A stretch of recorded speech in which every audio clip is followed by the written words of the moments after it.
YS Jagan గారి 5 ఏళ్ల పాలన దేశానికి బెంచ్ మార్క్ గా నిలిచిందని విజనరీ అని చెప్పుకునే చంద్రబాబు 2 ఏళ్లలో రాష్ట్రాన్ని అన్ని వ్యవస్థలను విధ్వంసం చేశారని వైఎస్ఆర్సీపీ రాష్ట్ర ప్రధాన కార్యదర్శి రాష్ట్ర అధికార ప్రతినిధి జూపిడి ప్రభాకర్ ధ్వజమెత్తారు.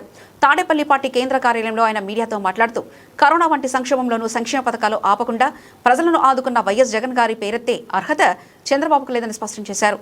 చంద్రబాబుకు చేతనైతే జగన్ కన్నా మిన్నగా పాలన చేసి ప్రజలతో ప్రశంసలు అందుకోవాలని సవాల్ విసిరారు. చంద్రబాబు నాయుడు గారు కూటమి నేతలు కూడా స్పష్టంగా చెప్పారు, ఇక నుంచి పొలిటికల్ గవర్నెన్స్ మాత్రమే ఉంటుంది కానీ ప్రజాస్వామ్యబద్ధంగా గవర్నెన్స్ ఉండబోదని కూడా చెప్పారు వాళ్ళు. ఇదిగో ఇక్కడ రైతులు ఇబ్బంది పడుతున్నారు, ఇదిగో ఇక్కడ దళితుల మీద దాడులు జరుగుతూ ఉన్నాయి, ఇదిగో ఇక్కడ మహిళల మీద మానభంగాలు జరుగుతూ ఉన్నాయి, ఇక్కడ వైఎస్ఆర్ కార్యకర్తలు అంటే చంపేస్తూ ఉన్నారు, ఇదిగో ఇక్కడ ప్రభుత్వానికి వ్యతిరేకంగా ఎవడైనా మాట్లాడితే వాడి మీద కేసులు పెడతా ఉన్నారు. సో ఇవన్నీ ప్రజల దృష్టికి ప్రభుత్వ దృష్టికి తీసుకెళ్తూ జగన్మోహన్ రెడ్డి గారు పెడుతున్నారు. మీరు పరిపాలన సరిగా చేయండి బాబు అని మాత్రమే జగన్మోహన్ రెడ్డి గారు అడుగుతూ ఉన్నాడు. ఈ 2 సంవత్సరాలుగా జగన్మోహన్ రెడ్డి గారు ప్రజా సమస్యల్ని విస్మరించకుండా, ప్రజలకు అన్యాయం జరగకుండా మీరు చెప్పినవన్నీ చెయ్యండి. మేము కొత్తగా అడగటం లేదు. ఎన్నికల సమయంలో చంద్రబాబు నాయుడు గారు ఏం చెప్పారంటే, జగన్మోహన్ రెడ్డి గారు చేసిన ప్రతి పనిని కొనసాగిస్తూ దానికన్నా ఇంకా ఉత్తమమైన పనులు కూడా మేము చేస్తాం. కానీ అధికారంలోకి వచ్చినాక ఏం చేశారంటే, జగన్మోహన్ రెడ్డి గారి చేయుత కట్, జగన్మోహన్ రెడ్డి గారు పెట్టినటువంటి అమ్మఒడి ఆయన దాదాపు కొన్ని లక్షల మందికి ఇస్తే వీళ్ళు 100 మందికి కూడా ఇచ్చే దశలో లేరు.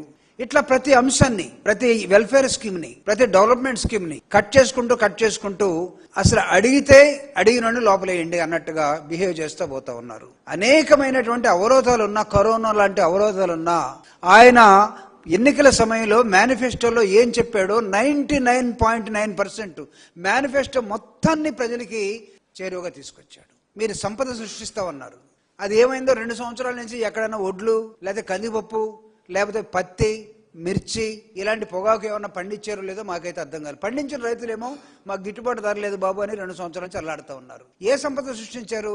అడిగితే ఏమంటున్నారంటే, ఇప్పుడు మీరు పిల్లల్ని కనండి అంటున్నారు. పిల్లల్ని కనటం సంపద అయిపోయిందా? ఇది ప్రిమిటివ్ స్టేజ్లో ఉండే ఆలోచన కదా, ప్రిమిటివ్ సొసైటీకి ఉండే లక్షణం కదా మీరు పిల్లల్ని కనండి అనేది. మనం మాత్రం ఒకటే, మిగతా వాళ్ళు మాత్రం కుమ్ముకోవాలంటే ఇంకా కనండి. ఈ 3 కూటమిలుగా ఉన్న 3 పార్టీలు ఈరోజు దానిలో ఇద్దరు ఎందుకు మాట్లాడటం లేదు? అసలు పవన్ కళ్యాణ్ గారు ఎందుకు కామ్ అయిపోయాడు? జగన్మోహన్ రెడ్డి గారి వ్యక్తిత్వ హననానికి మీరు పాల్పడుతూ ఉన్నారు. This is the crux of the problem my dear friends. ఎక్కడో టిఫిన్ చేస్తూ గట్టి చట్నీ వేయలేదని, ముందు గట్టి చట్నీ అయ్యా.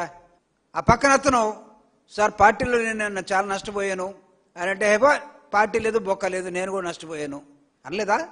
మీరా ఈరోజు జగన్మోహన్ రెడ్డి గారిని అతను మూర్ఖుడని, అతను సైకోవాడని, అతను ఎవరి మాట వినడని, అతను పరిపాలన చేత కాదని, come on show 1 mistake in Jaganmohan Reddy గారి రీజన్.